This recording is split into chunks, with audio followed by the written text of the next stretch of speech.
Good evening, everybody, and welcome to another exciting night of NBA basketball.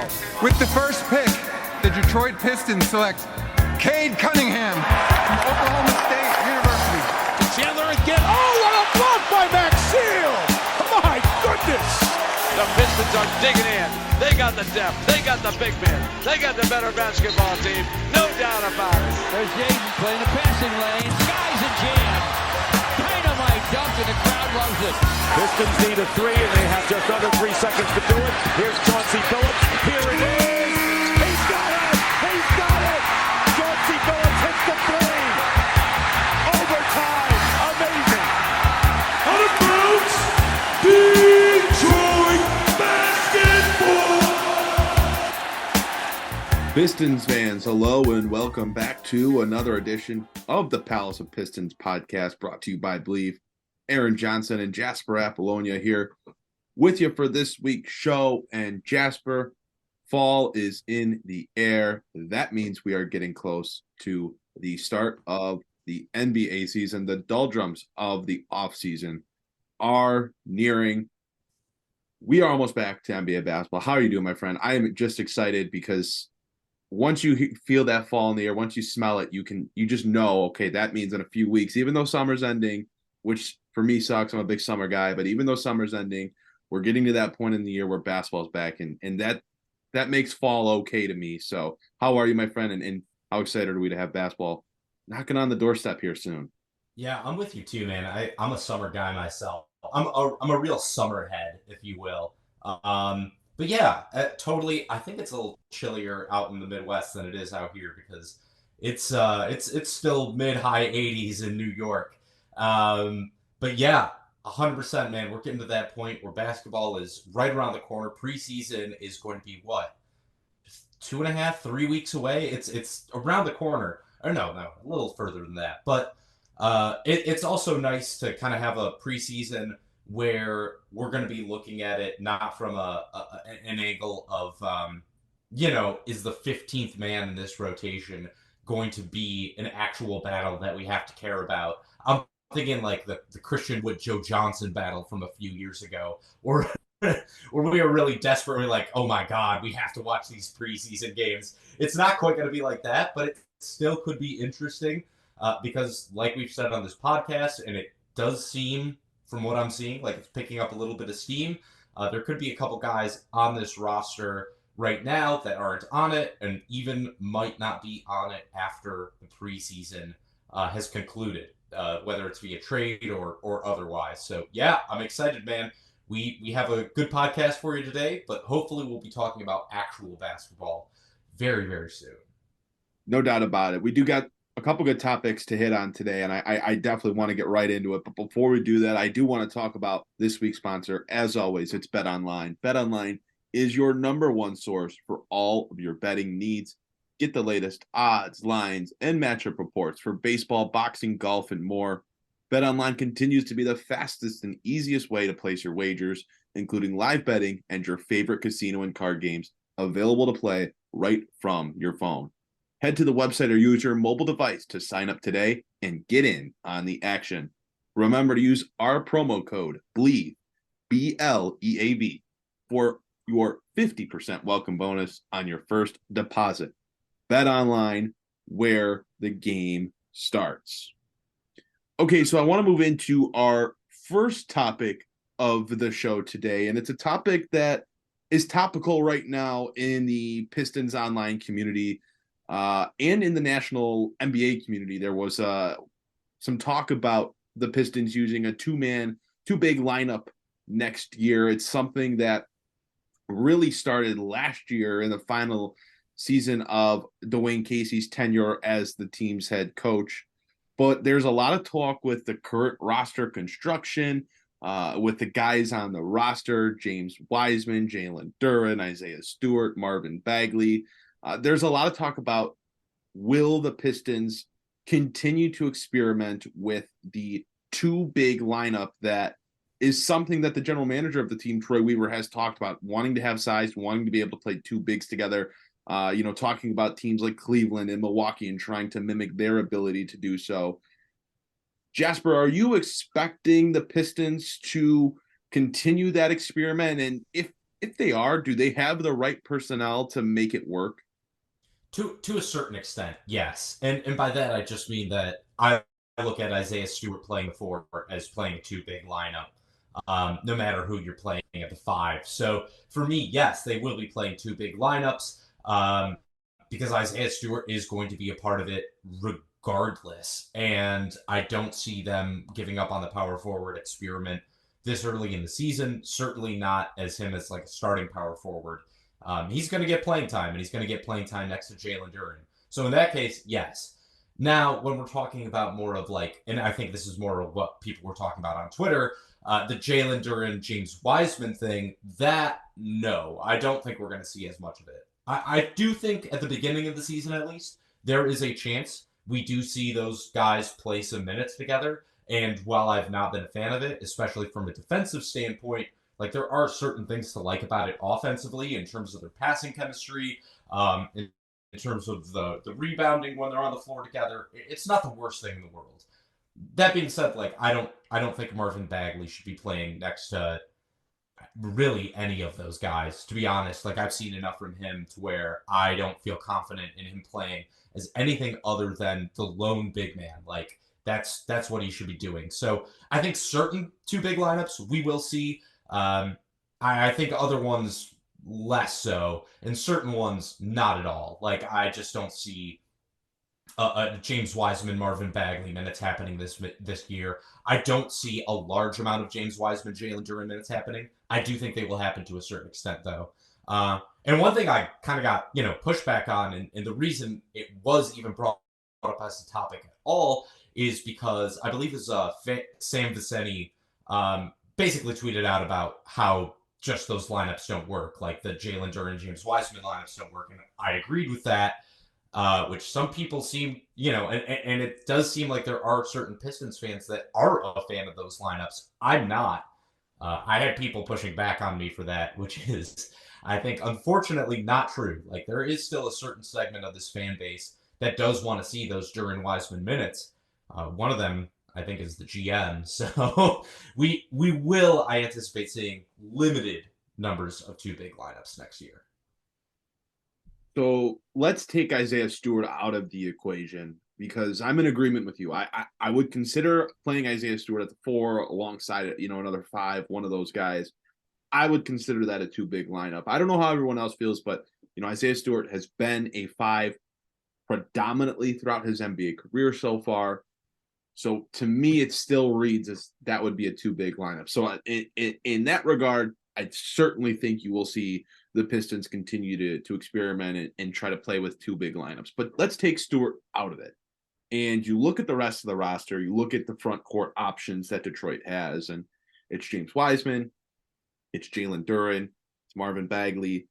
And those three together, there's really no combination of those two a combination from that trio of guys that, in my opinion, should ever see the court together.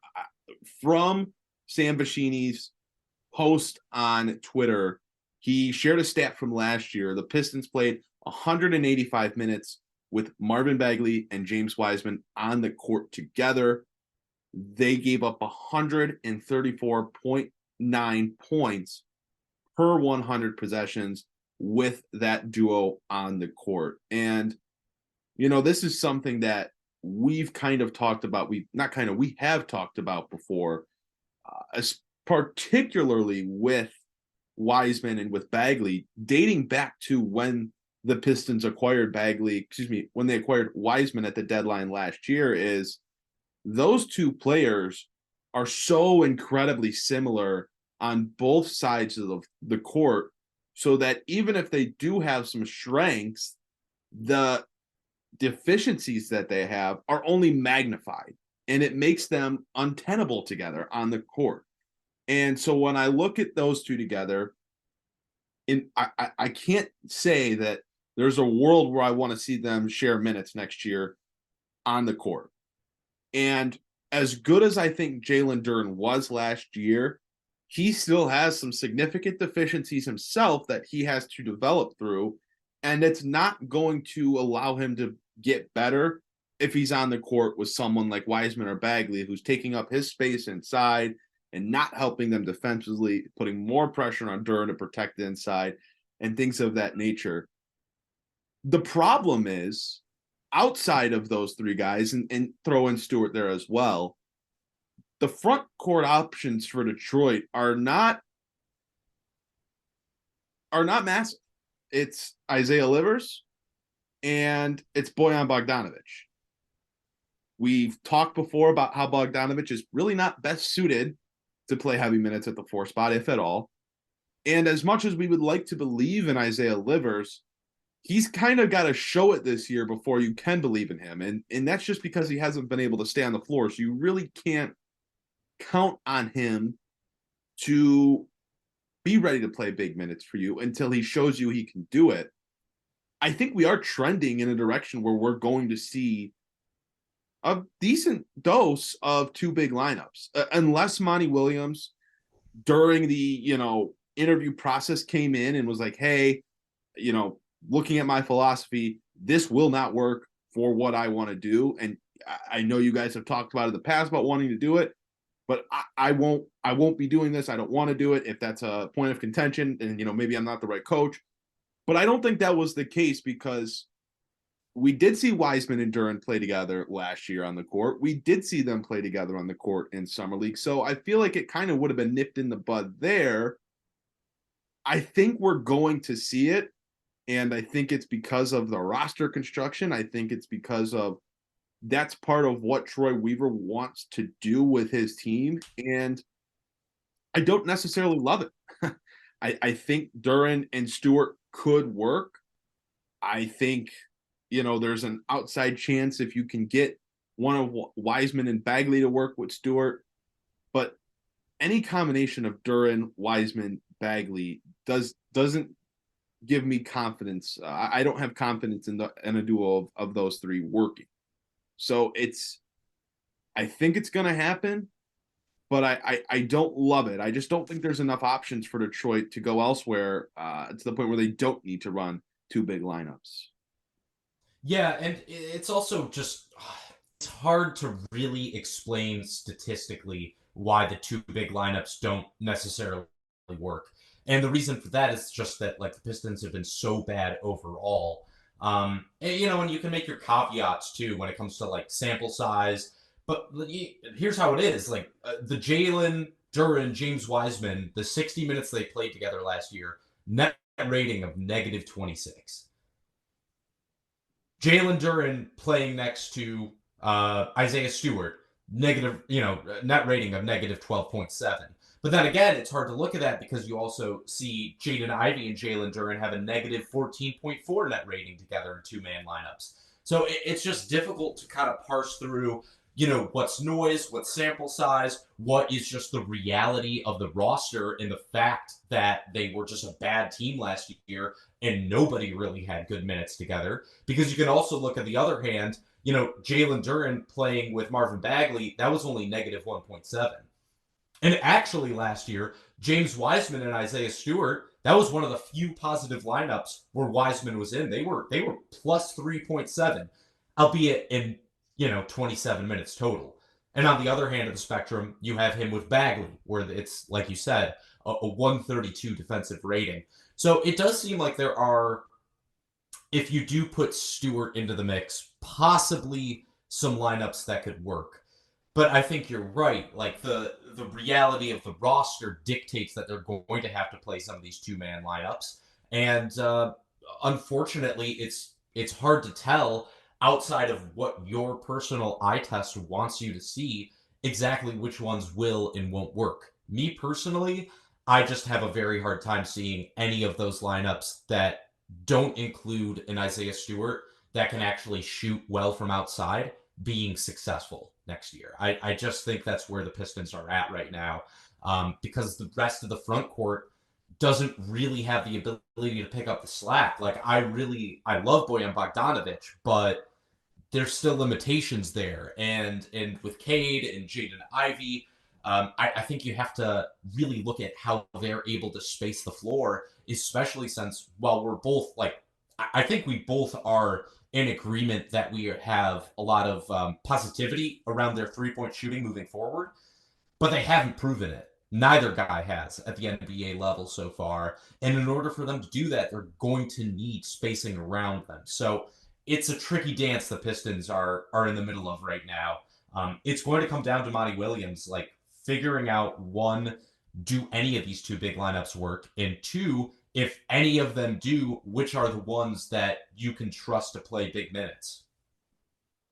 Yeah, I think you're right. I think you're spot on. I'm actually surprised by how many people today were not in agreement on Twitter. And I get it's Twitter. You know, people are going to have their different opinions, obviously, but it just doesn't seem realistic for this to actually work out long term with a combination of Wiseman and Duren or Wiseman and Bagley.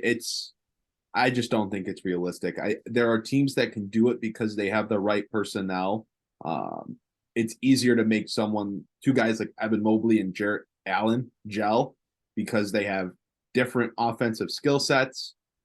Mobley is an incredible defender, as is Allen, but Mobley can go out on the perimeter and do more with his length and his speed compared to, guys like Wiseman and Bagley, who are incredibly deficient defensively, and Duren, who may be solid protecting the rim, but let's not act like he's some proven perimeter defender, switchable big right now either yet. So, yeah, it's just a personnel difference that I think, it's not the concept that's necessarily terrible. It could work, but you just have to have the right players for it.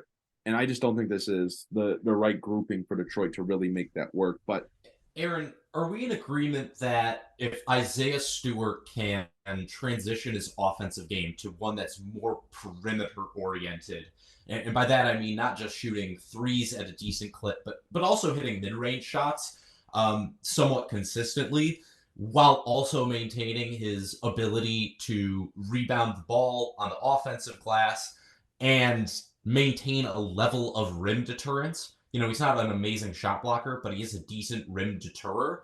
I think I see it as like, if he can do that, then you can have some semblance of two big lineups that work. Are you in agreement with that? Yes, that's their best bet out of the four guys, is getting Stewart to transition to the four and it working for him in the transition offensively, and him and Duren both coming along in their own right defensively to where the pairing can work. Stewart can play more out on the perimeter, and Duren can do his thing down low and be more of a rim protector. Yeah, because I don't want people to think that we're like entirely poo-pooing the idea just straight up and saying there's no way it can work. Like, there are potential combinations that could maybe work out here. It's just going to come down to, like, really, what is Isaiah Stewart going to be able to do in terms of his growth as a perimeter player this year? I really think it just comes down to something as simple as that. Whereas with the Bagley Wiseman stuff, I think we're probably in agreement. I just don't see really any way to make those guys work next to another big, unless, of course, it's like a sweet shooting Isaiah Stewart. I think we are in agreement all the way through on this one. And I think that means we're good to go and move on to our next topic of the show today.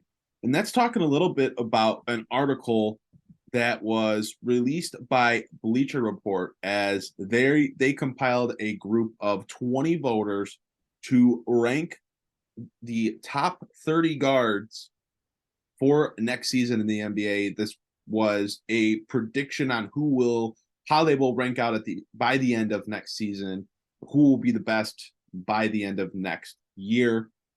Cade Cunningham ranked 19th on that list. Ahead of him, some notable names are Tyrese Halliburton, Bradley Beal, and Drew Holiday. What do you think about this ranking, Jasper? I'm not sure how much you were able to look at the rankings overall, but do you feel that this was kind of just right for Cade? Was it a little disrespectful towards him? Should he have been higher up on the list? Or did he maybe get a little bit too much love on the list and was ahead of some names that you were surprised to see? Yeah, I think it's a pretty fair assessment of where Cade is going to be at next year. Um, and you're totally right. There's some guys that he's ahead of that I think, would definitely have an argument to be ahead of him. I'm talking about, your LaMelo Ball, DeJounte Murray, Zach LaVine, Tyrese Maxey, Fred VanVleet. Like, those are all guys that have done quite well for themselves. Whereas Cade hasn't necessarily proven it so far. But then again, like you said, there's some guys ahead of him. And I don't actually have so much of an issue with, say, Jalen Brunson or even, Drew Holiday being ahead of him. I look more at guys like, James Harden and, somebody like him or even like Trae Young. Or even very possibly Bradley Beal. I see them perhaps slipping towards the end of the season, whereas maybe some guys behind him kind of creep up a little bit ahead of him and are still ahead of him in terms of what they're able to produce on the floor. So I think it's about right. I think he's probably going to land somewhere in that 15 to 20 range this year. And yeah, it's the rare rankings list where I don't necessarily have an issue where the Piston is at on it. Like I think the way that they put it together is kind of interesting. Like, how do you look at somebody like Jamal Murray versus Donovan Mitchell? Whereas like Donovan Mitchell has outperformed Jamal Murray in the regular season at every turn, whereas Jamal Murray has outperformed Donovan Mitchell in the playoffs, certainly the last 2 years. So I think when you look at something like that, I'm fine with where Cade's at. I think there are guys that he is ahead of that are maybe going to be better than him offensively. But on the other hand, I think Cade, what he can bring to the floor, to the team defensively, is much better than what Zach LaVine can bring to the team, or LaMelo Ball, or Tyrese Maxey, or even a Trae Young. So, I think I'm pretty much okay with where Cade is at on this list. Aaron, how do you feel about it? Yeah, as a very staunch believer in Cade Cunningham long term, I don't necessarily have any qualms with this list. There's a few guys that you could say, hey, I'm a huge believer in Cade. I think he's going to be better than by the end of next year. Bradley Beal's a name that comes to mind for me, although he could end up flourishing in Phoenix and could remind everyone, hey, maybe I haven't been in the spotlight in Washington for the last few years, but remember how good I am. And maybe that's not the case for Cade. Maybe he's not better than him. But I think there's a case that he could be higher on this list. Absolutely. At the same time, I don't necessarily think you could say to the group of people that voted on this that there's really any true merit that makes it, a disservice, or they were disrespectful towards Cunningham for having him where he's placed in this. If anything, I think for a guy that didn't play last year and for the first, the only 11 games that he did play last year, didn't necessarily knock it out of the park. I really think that if anything, they were probably pretty fair, if not generous, towards Cade. I mean, I would not have anticipated national writers and national talking heads to have him over LaMelo Ball on this list. And to be fair, LaMelo missed a legitimate amount of time last year. He did play about 25 more games, though, than Cade Cunningham. I mean, Tyrese Maxey, another name, especially if James Harden's gone, he's going to have a massive, massive, massive role in Philadelphia. And he is, another one of those young guys in the league that is held in such a high regard. Desmond Bane, another name you could make a case for. I mean, you look at Desmond Bane's last 2 seasons and you see how good he's been. He's an elite shooter. He's one of the very best. I mean, he earned that max. 25 guy. There's a reason he got a max extension and deserved every penny of it. I think with him, like, he's actually a guy that might be a little disrespected. Like, yeah, I know Tyrese Maxey's really good, LaMelo's really good, but like, those guys are also terrible defensively and have, some bad habits offensively. Whereas Desmond Bane, that dude just knocks it out of the park every game. So, I think they were pretty kind to Cade, honestly. He could have been anywhere between like 15 and 25, and I wouldn't have had an issue with it. Yeah, I pretty much agree there. And look, I think Cade by the end of next year, again, as a major believer in him, I think he could be closer to top 10 than he is top 20.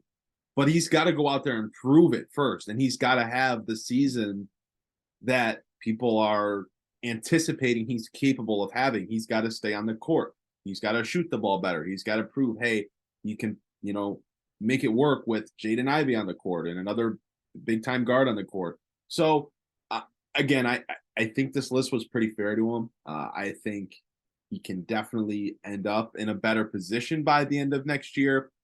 But kind of like Isaiah Livers has to prove it, Cade Cunningham has to prove it. And I don't really have maybe not like Isaiah Livers does. Well, staying on the court for Isaiah Livers, also kind of staying on the court for Cade Cunningham. I mean, missed time in his rookie season, missed time in his second season, but fair enough, obviously two different players in terms of overall talent and potential. So maybe not the cleanest comparison, but the right idea was there. The right intent was there. I get what you're saying. I'm picking up what you're laying down. Yeah, I'll say this. Like, this I have no problem with because, like you just said, like, he has to prove it. He has to prove that he can stay on the court.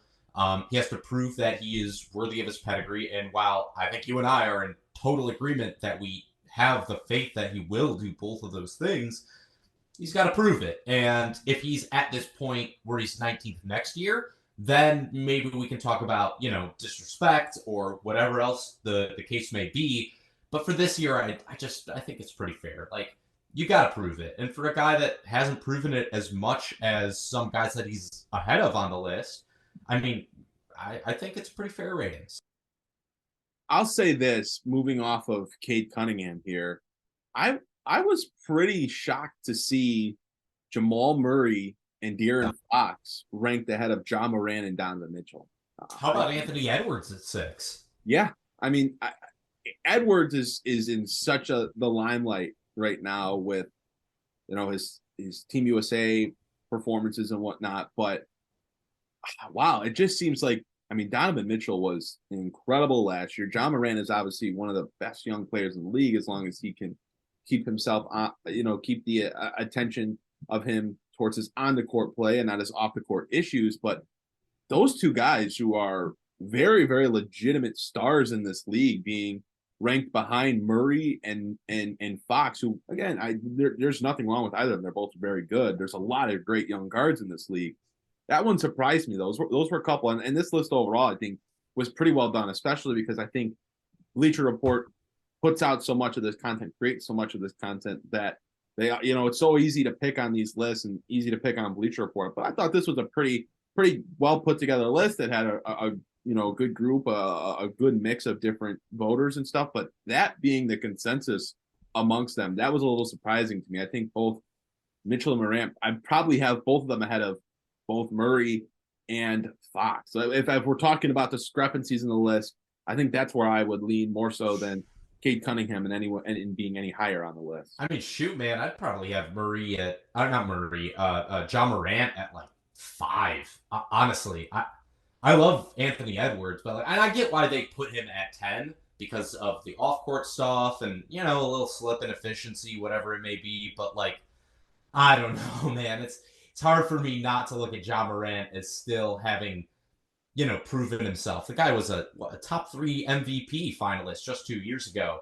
And especially with, Dame is going to be, 33 this year? So that's harder for me to see him being better than Ja, especially like Jamal and De'Aaron Fox. I love those guys. Absolutely love what they can do. But, I mean, I can't see the Grizzlies trading Ja Morant for either of those guys. You know what I mean? Like, even if you attached a pick to it, I don't think the Grizzlies would trade him for those guys. So 100%. This was a rather quick episode of the podcast, Jasper. As we begin to wrap up, I want to put some perspective out there. We're recording on August 30th. This will, come out either, right at the beginning of September, right at the end of August, whatever. We're a month out from the start of training camp. October 2nd is when players are allowed to report. Training camp opens officially on the 3rd. And then the first preseason game of the year for Detroit is October 8th against the Phoenix Suns. So this offseason, we've got about another month to go. It's probably going to be rather boring of a month in terms of Pistons news, content, things like that. But we're only a month away from the fun beginning. Not to put you on the spot, but is there anything that you're really looking forward to, that you can't wait for next season to begin for? Yeah, man. I mean, there's so many things I can't wait for. I can't wait to see Asar Thompson on the floor. I just can't wait to see what he can do at the NBA level. Like, Summer League was obviously eye-opening, but it's Summer League. And as much as you want to buy into everything he did, like, you need to see it against NBA players. I'm super excited to see what Jaden Ivey and Cade Cunningham can do on the floor together. Like, we didn't get to see any. I just don't count those 12 games that Cade played. Like, we did not get to see those two guys really playing together at their best. So yeah, I think for me, those are the two things I'm most excited for. That and Jalen Duren's growth. Like, he could be anything between like the 5th best center in the NBA and the 15th best center in the NBA. And I just can't wait to see like what he is able to reach. Like, how high can he go? Is he going to be that elite guy, or is he maybe just going to be a step below that? And I think this season is going to go a long way in showing what the future holds for him as well. So yeah, lots of things I'm excited for. Anything for you? Yeah, I think for me, the biggest thing is Cade Cunningham's return to play. I think that's what the national people want to see. That's what I want to see. That's your guy. That's your franchise pillar. I'm excited to see what that looks like for him and what it means for the Pistons. I mean, his ability and his potential is the ultimate key to unlocking any sort of relevancy for the Pistons moving forward. So the return of Cade Cunningham and the improvement of Cade Cunningham is at the top of my list. Oh, Aaron, you know what? I actually forgot. Really, this is probably what I mean, there's a million things I'm excited for, but I will throw one thing out. And I am interested to see what the return on the biggest investment the Pistons made this offseason will be. Monty Williams. I can't wait to see. I mean, we have been complaining about Dwayne Casey and his offense and his defense and his lineups for 3 years now, 4 years. And I think being able to see what Monty Williams will bring to this team and how he's going to change up things in terms of the culture, in terms of the lineups, in terms of the playing style. For me, I'm really excited to see that. Like, how different are the Pistons going to look on the floor this year? Not just because of the players they have, but because of the man that they have leading them. That's another very good one. And one that I think is maybe getting under talked about. I feel like the Monty Williams hiring came and went, and we really haven't spent a whole lot of time talking about it too much. But I guess at this point, it's better to just wait and see what that the presence of Monty Williams really looks like before we talk about it all too much more. Well, Jasper, if that's all you got, that's all I got for this week's show. Anything else you wanted to add before we wrap this up? Oh, well, I have about 15 minutes of written Doc Rivers material, but I'll leave it for another podcast. Maybe save that one. He's going to be one of the lead broadcasters here for NBA coverage. So everyone, I told Mike I'm excited for it. Like, I love Doc on commentary. I think he's one of the best. At least he was. Oh my God! Now I'm thinking about. Oh, he was during the Pistons championship run in 2004, which was 20 years ago this season. Okay, I'm old. Crap. Love to end the podcast on an existential crisis, huh?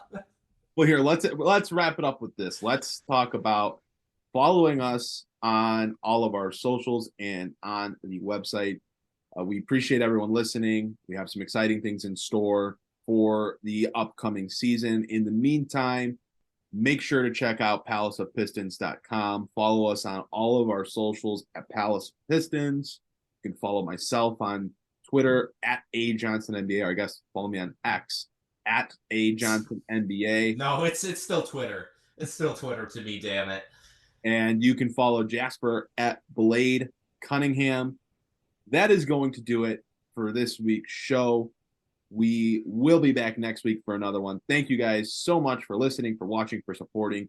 We will see you guys next week on another edition of the Palace of Pistons podcast, brought to you by Believe. And special thanks to our sponsor, Bet Online. See you guys next week.